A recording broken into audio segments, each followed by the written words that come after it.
नमस्कार मित्रों, आप देख रहे हैं टीवी 20 न्यूज। मैं हूं आपके साथ अशोक वर्मा। अपने अपने क्षेत्रों की खबरों को देखने के बने रहिए हमारे साथ। अब शुरुआत करते हैं आज की ताजा खबरें। इस खबर के प्रायोजक हैं शांति ग्रुप ऑफ इंस्टीट्यूशन, अमौड़ा, गोसाई की बाजार, आजमगढ़, जिसके प्रबंधक हैं दीपक राय। लखनऊ से खबर है, जहां विश्व दिव्यांग दिवस 3 दिसंबर को दिव्यांगजन के सशक्तिकरण के लिए सगुन सिंह के जेएमयू लखनऊ को राज्य पुरस्कार से सम्मानित किया जाएगा, जो आजमगढ़ के पलहना विकासखंड की जयनगर जिगनी की निवासी हैं और के जेएमयू लखनऊ में सीनियर प्रोथेसिस्ट पद पर तैनात है। विश्व दिव्यांग दिवस के अवसर पर उत्तर प्रदेश सरकार एवं दिव्यांगजन सशक्तिकरण विभाग द्वारा आयोजित कार्यक्रम में सीएम योगी द्वारा डॉक्टर शकुंतला मिश्रा राष्ट्रीय पुनर्निवास विश्वविद्यालय लखनऊ में जनपद आजमगढ़ ग्राम जयनगर निवासी श्रीमती सगुन सिंह पत्नी डॉक्टर विवेक सिंह को, जो कि जेएमयू में कार्यरत है, उन्हें दिव्यांगजन हितार्थ कार्य हेतु राज्य पुरस्कार से सम्मानित किया जाएगा। यह जानकारी दिव्यांगजन सशक्तिकरण विभाग उत्तर प्रदेश लखनऊ के उप निदेशक रणजीत सिंह ने दी है। सगुन सिंह को 11 वर्षों से केजीएमसी निरंद में सेवा दी है कि दिव्यांग हित में कई स्वयंसेवी संस्थाओं के साथ जुड़कर दिव्यांगों को हर संभव लाभ देने के लिए प्रयासरत हैं। और एक खबर इंडोनेशिया से है, जहां अर्जुन राय बाली इंडोनेशिया में आज से प्रारंभ HSBC वर्ल्ड टूर फाइनल्स के पहले सत्र में महिला एकल के जापान की अकाने यामागुची और सिंगापुर की याओ जिया मिन के मैच में अंपायर तथा पुरुष एकल के मैच लीजी जिया मलेशिया तथा थाईलैंड के कुनलावत विदेशरण में सर्विस जज की भूमिका में, जबकि शाम के सत्र में पुरुष युगल के एक मैच में अंपायर तथा दूसरे में सर्विस जज भी नजर आएंगे।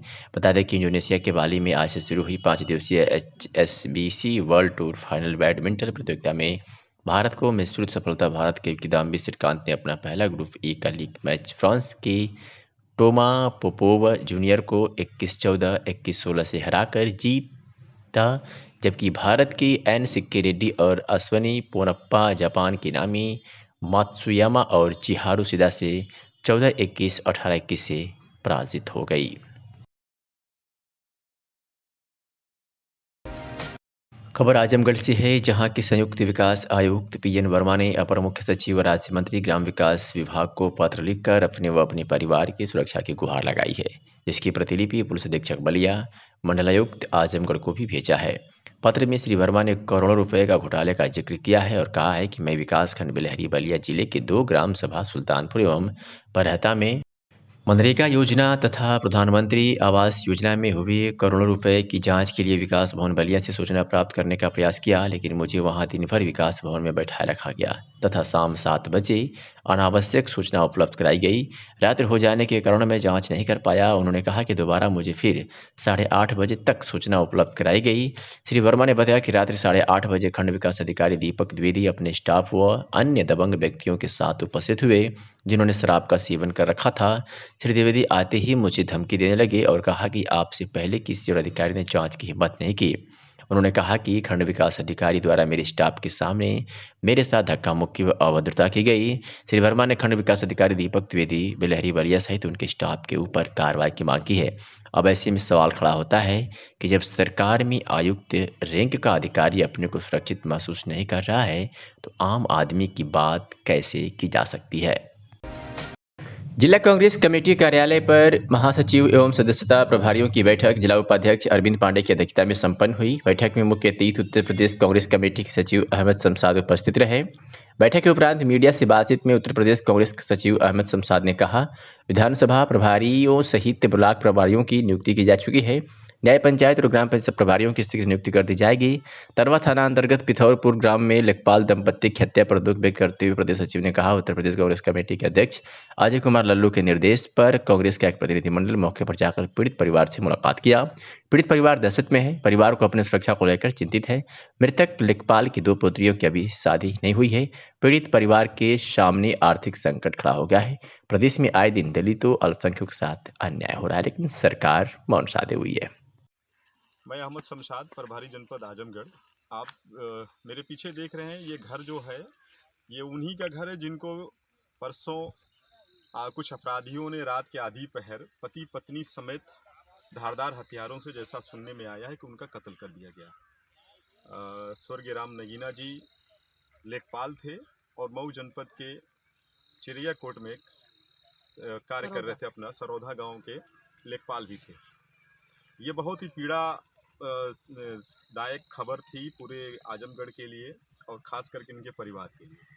आज प्रियंका गांधी जी और हमारे अध्यक्ष अजय कुमार लल्लू जी के दिशा निर्देश पे एक प्रतिनिधि मंडल कांग्रेस का, जिसके साथ यहाँ पे हमारे साथी प्रभारी मनोज गौतम जी, संगठन मंत्री अनिल यादव जी, सीमा भारती जी, अमरेश गौतम जी और तमाम निर्मला भारती जी, ये तमाम हमारे कांग्रेस के लोग साथी, शहर के उपाध्यक्ष, रियाद ब्लॉक के अध्यक्षगण और कांग्रेस के साथी यहाँ पे अभी काफ़ी तादाद में हम लोग आए।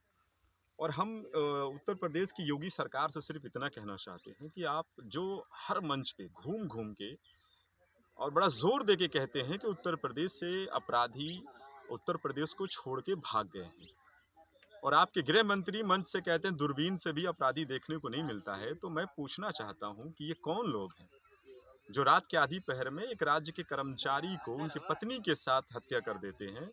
और यही नहीं, कोई ऐसा जनपद नहीं है जिस जनपद में लगातार हत्याएं नहीं हो रही है।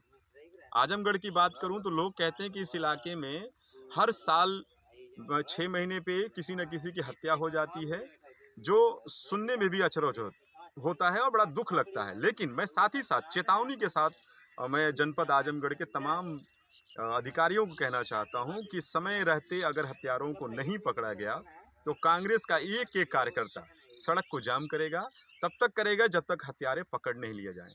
इनको उचित हमने मांग की है कि 1 करोड़ रुपए का मुआवजा और तत्काल इनके परिवार के लड़कों को नौकरी दी जाए।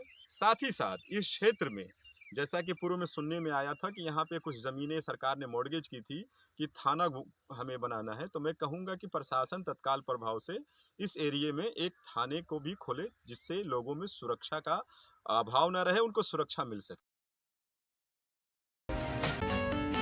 इस खबर के प्रायोजक हैं शांति ग्रुप ऑफ इंस्टीट्यूशन, अमौड़ा, गोसाई की बाजार, आजमगढ़, जिसके प्रबंधक हैं दीपक राय। आगामी 6 दिसंबर को विधानसभा सगड़ी में मुख्यमंत्री योगी आदित्यनाथ की संभावित जनसभा में सुरक्षा की अवैध व्यवस्था की जा रही है। 200 वर्ग मीटर के दायरे में सुरक्षा की दृष्टि से चप्पे चप्पे पर पुलिस की तैनाती सुनिश्चित की जा रही है। इस दायरे के मकानों पर पुलिस के जवान लगाने के लिए स्थान चयनित किए जा रहे हैं। दर्जनों टावर बनाकर मुख्यमंत्री के सभा स्थल की निगरानी करेंगे। बुधवार को जूनियर हाई स्कूल जियनपुर के प्रांगण में बन रहे सभा स्थल और बगल में ही निर्माण हो रहे हेलीपैड का स्थलीय निरीक्षण करते हुए पुलिस अधीक्षक अनुराग आर्य ने PWD के अधिशासी अभियंता और पंडाल के ठेकेदार को आवश्यक निर्देश दिया। PWD के अधिशासी अभियंता को निर्देशित करते हुए कप्तान ने कहा कि पिछली बार संभावित जनसभा में सिंगल बैरिकेडिंग की गई थी, इस बार डबल बैरिकेडिंग की जानी चाहिए। इसमें किसी तरह की लापरवाही नहीं होना चाहिए। और क्या कुछ सुनिए।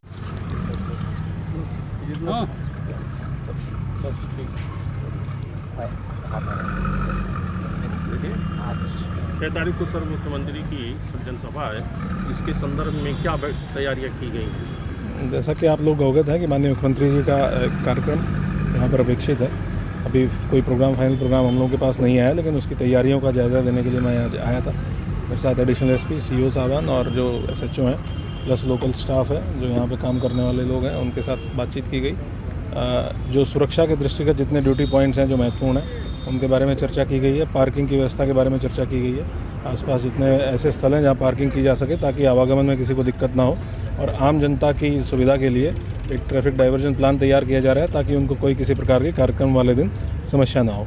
कितने फोर्स की रिक्वायरमेंट होगी उसका भी आकलन किया जा रहा है, और जो लोग यहाँ पे काम करने वाले हैं जो व्यवस्था में लगे हुए हैं उनके सत्यापन के लिए भी थाना प्रभारी को बताया गया है। ये सारे बिंदु हैं जिन पर अभी बातचीत की गई, समीक्षा की गई और सुरक्षा व्यवस्था सुनिश्चित कराई जाएगी।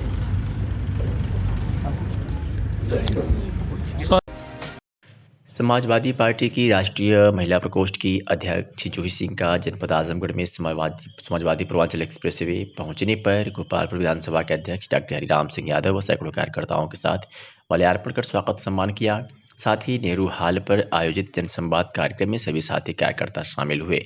इस दौरान आजमगढ़ जूही सिंह ने कहा कि प्रदेश की योगी सरकार में महिलाएं असुरक्षित हैं। आज प्रदेश में महिला उत्पीड़न की घटनाएं चरम पर है।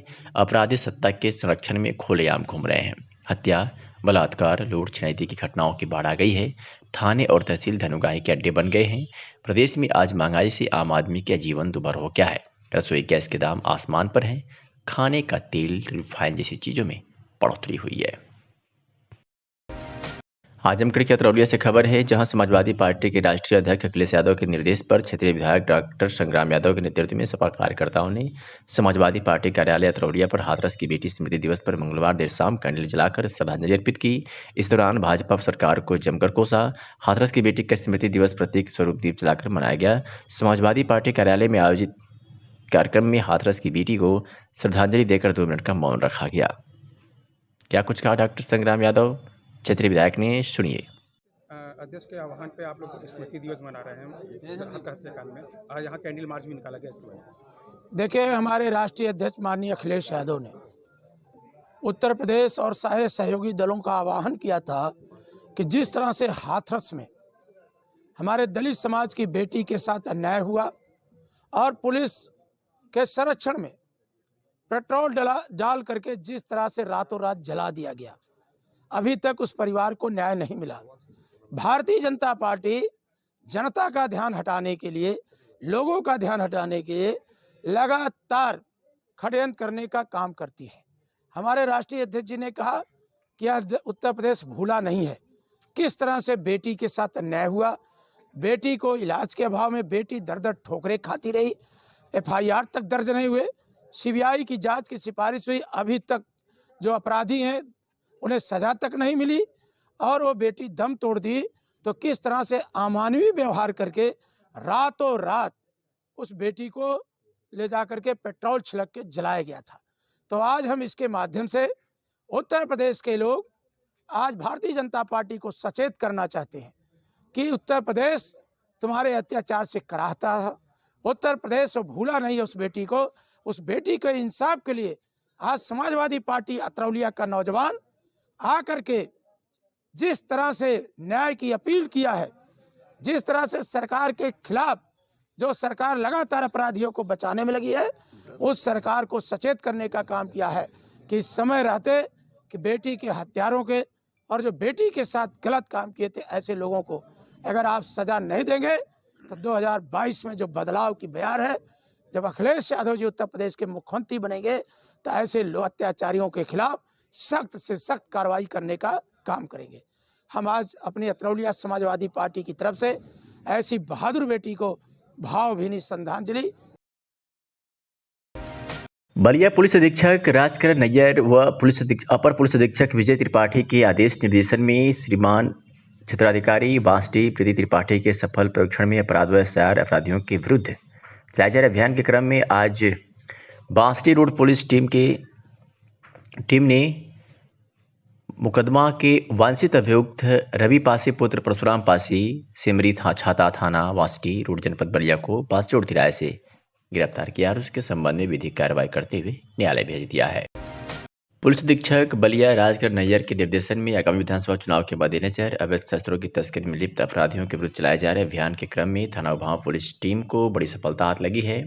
पुलिस ने गिरफ्तार शुदा अभियुक्त संजय साहनी पुत्र महंगूलाल साहनी निवासी मिसरौली मोलनापुर थाना मधुबन जनपद मऊ को सूचना पर गांव खंदवा की पूरब तरफ नहर के किनारे नगरा थानाध्यक्ष संजय सरोज के दबिश देकर 2 अभियुक्त मिथिलेश उर्फ लालू यादव, गोविंद यादव को गिरफ्तार किया गया, जिनके पास से पिस्टल और तमंचा भारी मात्रा में अवैध शस्त्र बनाने के सामान बरामद किए गए हैं।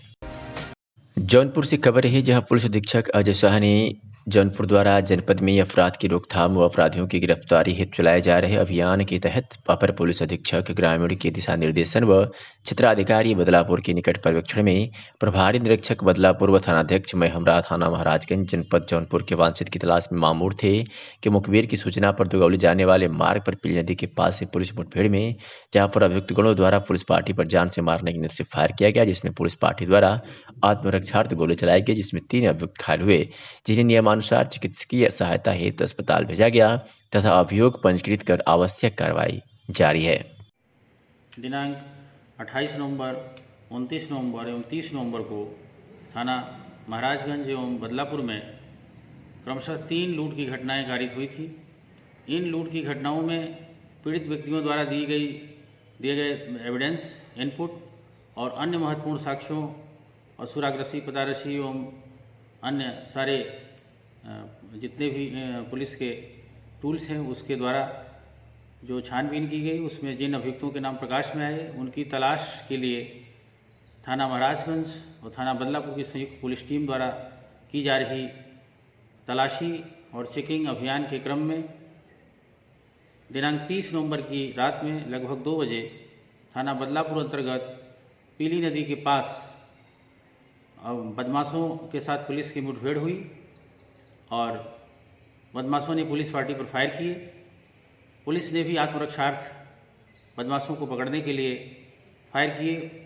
3 अभियुक्तों के पैर में गोलियां लगी हैं और इनको तत्काल प्राथमिक उपचार के उपरांत हायर सेंटर में इलाज के लिए भेजा गया है। अभियुक्तों में 3 अभियुक्त जो गिरफ्तार किए गए हैं उसमें अजय पासी, भानु और अंकित मौर्य, ये सभी थाना महाराजगंज एवं बदलापुर के निवासी हैं। इनके कब्जे से लूटी गई बजाज पल्सर मोटरसाइकिल और एक पिस्टल, एक अवैध तमंचा 12 बोर, एक अवैध तमंचा 315 बोर एवं खोखा कारतूस एवं जिंदा राउंड भी रिकवर हुए हैं और इन अभियुक्तों के विरुद्ध अभियोग पंजीकृत करके अग्रिम विधिक कार्यवाही की जा रही है। इस खबर के प्रायोजक हैं शांति ग्रुप ऑफ इंस्टीट्यूशन, अमौड़ा, गोसाई की बाजार, आजमगढ़, जिसके प्रबंधक हैं दीपक राय। दीदारगंज चौक स्थित आइडियल जर्नलिस्ट एसोसिएशन मीडिया कार्यालय पर बुधवार को आइडियल जर्नलिस्ट एसोसिएशन के राष्ट्रीय महासचिव संजय कुमार पांडे की अध्यक्षता में एक स्वागत समारोह का आयोजन किया गया, जिसमें पत्रकारों द्वारा समाज सेवी यशवंत सिंह अतरौलिया को अंगवस्त्र एवं सम्मान एवं मतपत्र एवं माल्यार्पण कर सम्मान किया गया। वहीं पत्रकारों ने अपने राष्ट्रीय महासचिव का भी अंगवस्त्र एवं माला पहनाकर जोरदार स्वागत किया। अपने संबोधन में राष्ट्रीय महासचिव ने कहा कि संगठन पत्रकारों के हित के लिए हमेशा लड़ाई लड़ता चला आया है और अपने पत्रकारों के सम्मान के लिए हमेशा यह संगठन खड़ा भी रहेगा। वहीं राष्ट्रीय महासचिव के द्वारा क्षेत्र के आए हुए सम्मानित पत्रकारों का भी माल्यार्पण कर सम्मान किया गया। का भव्य स्वागत हुआ है, अंगवस्त्र भी दिया गया है।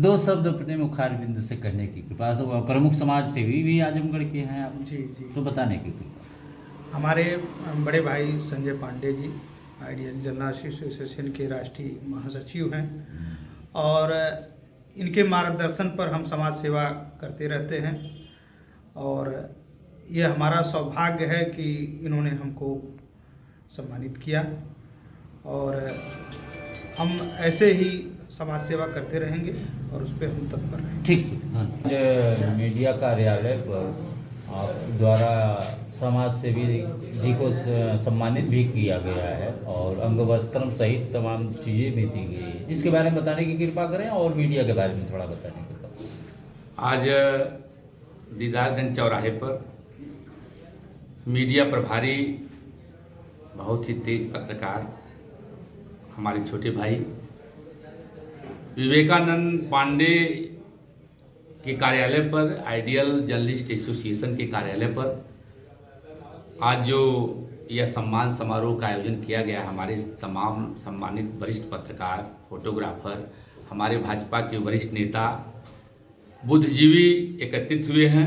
मैं सबका स्वागत करता हूं, अभिनंदन करता हूं और यह बताना चाहूँगा कि आज इस कार्यालय पर हमारे बीच में बहुत ही समाजसेवी कोरोना संक्रमण काल में इन्होंने गरीबों के लिए खाद्यान्न वितरण, मास्क वितरण और जो आइडियल के प्रोग्राम होते हैं उस प्रोग्राम में इनकी जो बहुत ही भागीदारी होती है, सहयोग होता है। मैं इसलिए जसवंत सिंह का आज जो है आप सभी लोगों द्वारा जो अंग वस्त्रम और माला पहनाकर जो स्वागत किया गया है, मैं आप सभी का धन्यवाद देना चाहता हूं। और जो हमारी इकाई है, दीदारगंज की इकाई है, जो हमारे मीडिया प्रभारी विवेकानंद जी हैं और जो हमारे बीच में आदरणीय पृथ्वीराज सिंह जी, हमारे इंद्रपति सेवक जी और हमारे रामायण सिंह जी और तमाम जो हमारे सम्मानित। दीदारगंज चौक स्थित आइडियल जर्नलिस्ट एसोसिएशन मीडिया कार्यालय पर बुधवार को आइडियल जर्नलिस्ट एसोसिएशन के राष्ट्रीय महासचिव संजय कुमार पांडे की अध्यक्षता में एक स्वागत समारोह का आयोजन किया गया, जिसमें पत्रकारों द्वारा समाज सेवी यशवंत सिंह अतरौलिया को अंगवस्त्र एवं सम्मान एवं मतपत्र एवं माल्यार्पण कर सम्मान किया गया। वहीं पत्रकारों ने अपने राष्ट्रीय महासचिव का भी अंगवस्त्र एवं माला पहनाकर जोरदार स्वागत किया। अपने संबोधन में राष्ट्रीय महासचिव ने कहा कि संगठन पत्रकारों के हित के लिए हमेशा लड़ाई लड़ता चला आया है और अपने पत्रकारों के सम्मान के लिए हमेशा यह संगठन खड़ा भी रहेगा। वहीं राष्ट्रीय महासचिव के द्वारा क्षेत्र के आए हुए सम्मानित पत्रकारों का भी माल्यार्पण कर सम्मान किया गया। का भव्य स्वागत हुआ है, अंग वस्त्र भी दिया गया है। दो शब्द अपने मुखारविंद से कहने की कृपा। प्रमुख समाज सेवी भी आजमगढ़ के हैं आप जी जी तो बताने की कृपा। हमारे बड़े भाई Sanjay Pandey ji ideal general association के राष्ट्रीय महासचिव हैं और इनके मार्गदर्शन पर हम समाज सेवा करते रहते हैं और यह हमारा सौभाग्य है कि इन्होंने हमको सम्मानित किया और हम ऐसे ही समाज सेवा करते रहेंगे और उस पर हम तत्पर रहेंगे। ठीक। मीडिया कार्यालय पर आप द्वारा समाज सेवी जी को सम्मानित भी किया गया है और अंग वस्त्र सहित तमाम चीज़ें भी दी गई है। इसके बारे में बताने की कृपा करें और मीडिया के बारे में थोड़ा बताने की कृपा। आज दीदारगंज चौराहे पर मीडिया प्रभारी बहुत ही तेज पत्रकार हमारे छोटे भाई विवेकानंद पांडे के कार्यालय पर, आइडियल जर्नलिस्ट एसोसिएशन के कार्यालय पर आज जो यह सम्मान समारोह का आयोजन किया गया, हमारे तमाम सम्मानित वरिष्ठ पत्रकार, फोटोग्राफर, हमारे भाजपा के वरिष्ठ नेता, बुद्धिजीवी एकत्रित हुए हैं। मैं सबका स्वागत करता हूं, अभिनंदन करता हूं और यह बताना चाहूँगा कि आज इस कार्यालय पर हमारे बीच में बहुत ही समाजसेवी कोरोना संक्रमण काल में इन्होंने गरीबों के लिए खाद्यान्न वितरण, मास्क वितरण और जो आइडियल के प्रोग्राम होते हैं उस प्रोग्राम में इनकी जो बहुत ही भागीदारी होती है, सहयोग होता है। मैं इसलिए जसवंत सिंह का आज जो है आप सभी लोगों द्वारा जो अंग वस्त्रम और माला पहनाकर जो स्वागत किया गया है, मैं आप सभी का धन्यवाद देना चाहता हूं। और जो हमारी इकाई है, दीदारगंज की इकाई है, जो हमारे मीडिया प्रभारी विवेकानंद जी हैं और जो हमारे बीच में आदरणीय पृथ्वीराज सिंह जी, हमारे इंद्रपति सेवक जी और हमारे रामायण सिंह जी और तमाम जो हमारे सम्मानित पुलिस अधीक्षक अनुराग आर्य के कुशल निर्देशन में प्रभारी निरीक्षक बरदर रुद्रभान पांडे द्वारा प्रभारी निरीक्षक मेहनाजपुर की रिपोर्ट के आधार पर गैंगरेप की धारा 14 की कार्रवाई क्रम में हिस्ट्री शीटर 67A व पंजीकृत गैंग D72 का सरगना शाहजमा उर्फ नैयर पुत्र रुस्तम अली निवासी मोहम्मदपुर फेटी थाना बरदर जनपद आजमगढ़ द्वारा लखनऊ में फर्जी पता दिखाकर फर्जी पैन कार्ड लगाकर वर्ष 2014 से 15 से वर्ष 2020-21 तक प्रत्येक वर्ष आयकर रिटर्न दाखिल किया गया तथा अन्य कार्यों में भी इसका इस्तेमाल किया गया, जो वर्तमान में जेल में निरुद्ध है। इस प्रकार अभियुक्त शाहजमा उर्फ नैयर पुत्र रुस्तम अली निवासी मोहम्मदपुर फेटी द्वारा गलत अभिलेख जो कुटरचित व फर्जी तरीके से पैन बनाकर उपयोग किया जा रहा है, जिसके संबंध में मुकदमा पंजीकृत कर पुलिस कार्रवाई में जुटी हुई है। इस मामले में क्या कुछ कहा है, इस पर आजमगढ़ में सुनिए। रहने वाला है मामला संज्ञान में आ रहा है कि कुछ फर्जी पासपोर्ट और पैन कार्ड बनवा करके कुछ 3-5 करते, क्या है प्रॉपर? थाना बरदा में एक मुकदमा पंजीकृत किया गया था 235/2020 जो गैंगस्टर एक्ट के तहत पंजीकृत किया गया था और इसमें एक अभियुक्त है शाहजमा उर्फ नैयर जो हिस्ट्री शीट नंबर 67A और पंजीकृत गैंग जिले का है D72, इसका सरगना है। इसके विरुद्ध भी गैंगस्टर एक्ट का मुकदमा पंजीकृत किया गया था। इसकी विवेचना की गई। विवेचना के दौरान यह तथ्य प्रकाश में आया है कि इसके द्वारा लखनऊ का एक फर्जी एड्रेस दिखा के और पैन कार्ड प्राप्त किया गया और उसी पैन कार्ड का ये जगह जगह इस्तेमाल अब तक करता रहा है। तो कूटरचित डॉक्यूमेंट्स के आधार पर फर्जी पता दिखाते हुए पैन कार्ड अर्जित करना यह संज्ञेय अपराध की श्रेणी में आता है। इसी का संज्ञान लेते हुए आज थाना बरदा पे इसके खिलाफ 419-20 67-68-71 IPC का मुकदमा पंजीकृत किया गया है। ये वर्तमान में जेल में निरुद्ध है। बी वारंट इसका बनवाते हुए और आगे की विवेचना की कार्रवाई करते हुए विवेचना को शीघ्र ही संपादित किया जाए। जैसा कि बताया जा रहा है कि एक बड़ा अपराधी है और मुख्तार अंसारी के भी संपर्क में रहा है, उसके गैंग का सदस्य भी है। क्या ये जनपद का टॉप 10 अपराधी है, हिस्ट्री शीटर है, यहाँ का पंजीकृत गैंग है और इस संबंध में कि IS 191 मुख्तार अंसारी गैंग जो जनपद गाजीपुर का पंजीकृत गैंग है, उससे इसके संबंधों की जानकारी पुलिस को हुई है। इसमें गहनता से जांच की जा रही है और इसके द्वारा जो अपराध से अर्जित प्रॉपर्टी है उसकी भी जांच पुलिस के द्वारा की जा रही है। इसके खिलाफ बहुत ही कठोर कार्रवाई पुलिस करना सुनिश्चित करेगी। इसके साथ साथ जितने भी ऐसे गैंगस्टर्स हैं जिनके द्वारा अपराध किया गया है और फर्जी तरीके से अलग अलग कागजात बनाए गए हैं, डॉक्यूमेंट्स बनाए गए हैं, कोई लाइसेंस प्राप्त किया गया है, ठेकेदारी का चरित्र प्रमाण पत्र अगर प्राप्त किया गया है, उसमें हर एक थानेदार को लगा करके जांच की जा रही है और जितने भी ऐसे लोग होंगे मुकदमा लिखवा के उनको जेल भेज के विधिक कार्रवाई की जाएगी। ये भी इनपुट आ रहा है कि अपने रसूख और अवैध कमाई से लखनऊ में काफ़ी संपत्तियां अर्जित कर ली है, उस पर क्या कार्रवाई की जाएगी? गैंगस्टर एक्ट के तहत प्रावधान होता है 14 गैंगस्टर एक्ट में कि जो भी अपराध से अर्जित संपत्ति है उसको पुलिस के द्वारा प्रशासन के सहयोग से जब्त किया जाता है। अभी हमने हाल फिलहाल में बहुत सारी ऐसी प्रॉपर्टियां जब्त कराई हैं और ये अभियान लगातार चलता रहेगा। जितने भी इस तरह के अपराधी हैं उनकी अवैध रूप से अर्जित संपत्तियों का ब्यौरा इकट्ठा किया जा रहा है और इसमें डीएम साहब को रिपोर्ट भेज के उन सभी अवैध संपत्तियों को जब्त कराया जाएगा। ठीक सर। खबर आजमगढ़ से है, जहां के थाना क्षेत्र जैनपुर में पकड़े गए पॉकेटमार के खिलाफ पुलिस ने मामला दर्ज कर कार्रवाई शुरू कर दिया है। घटना की विस्तृत जानकारी देते हुए एसपी आजमगढ़ अनुराग आर्य ने बताया कि सोशल मीडिया पर एक वीडियो वायरल हो रहा था, जिसका संज्ञान पुलिस ने लेते हुए एक व्यक्ति को हिरासत में ली है और उसकी विस्तृत जानकारी ली जा रही है। बताया जा रहा है कि यह व्यक्ति पॉकेटमार गैंग का सरगना है। क्या कुछ कहा एसपी आजमगढ़, सुनिए। उसमें कुछ पॉकेटमार भी घूम रहे थे जो रंगे हाथ पकड़े गए थे, क्या कार्रवाई की जा रही है? कल सोशल मीडिया के माध्यम से और जो मौके पे पुलिस बल था उनके द्वारा एक व्यक्ति को हिरासत में लिया गया था। उसमें कुछ वीडियोस भी पुलिस के पास आई है जिसमें ये संदेह जताया जा रहा है कि पॉकेट मारने वाला व्यक्ति है जिसने कुछ लोगों के साथ घटना कारित की है। पुलिस के द्वारा उसको हिरासत में लेकर पूछताछ की जा रही है और क्योंकि किसी के द्वारा तहरीर नहीं दी गई है तो पुलिस स्वतः वीडियो का संज्ञान लेकर एफआईआर दर्ज करते हुए और इनको न्यायिक हिरासत में भेजेगी। और भी विस्तार से हम पूछताछ कर रहे हैं कि और किसी घटनाओं में पहले शामिल रहा हो या और ऐसे किसी आयोजनों में इनके द्वारा जाके कोई इस प्रकार की संदेहास्पद घटना की गई हो उसको भी इसमें शामिल किया जाएगा और एफआईआर दर्ज करते हुए विधिक कार्रवाई आगे की जाएगी। ठीक सर। खबर आजमगढ़ से है, जहां के समाजवादी युवजन सभा के पदाधिकारियों के द्वारा भगवान महर्षि दुर्वासा धाम पर समाजवादी युवजन सभा के पूर्व प्रदेश कार्यकारिणी सदस्य लालजीत क्रांतिकारी के नेतृत्व में गंगा जल का छिड़काव किया गया। मीडिया से हुई बातचीत में लालजी क्रांतिकारी ने बताया कि भारतीय जनता पार्टी के लोगों ने यहाँ कार्यक्रम कर भगवान दुर्वासा ऋषि के आश्रम को अपवित्र कर दिया है। इसे पवित्र करने के लिए आज हम समाजवादी लोग भगवान दुर्वासा ऋषि के आश्रम पर गंगा जल छिड़क कर पवित्र कर रहे हैं। और क्या कुछ कहा, सुनिए। आपका क्या नाम है? मेरा नाम लालजीत क्रांतिकारी है, पूर्व समाजवादी युवजन सभा प्रदेश कार्यकारिणी सदस्य मैं हूँ। आज हम लोग जो कल बीजेपी के लोग यहाँ पे आकर के भगवान दुर्वासा ऋषि के आश्रम और धाम पर ये धरती अपवित्र करके गए हैं, उसको लेकर के आज हम लोग गंगा जल छिड़क करके यहाँ पे इस धरती को पवित्र किए हैं और भगवान दुर्वासा जी से प्रार्थना भी किए हैं कि हे प्रभु, आप इस बार 2022 में समाजवादी पार्टी की सरकार बनवाइए।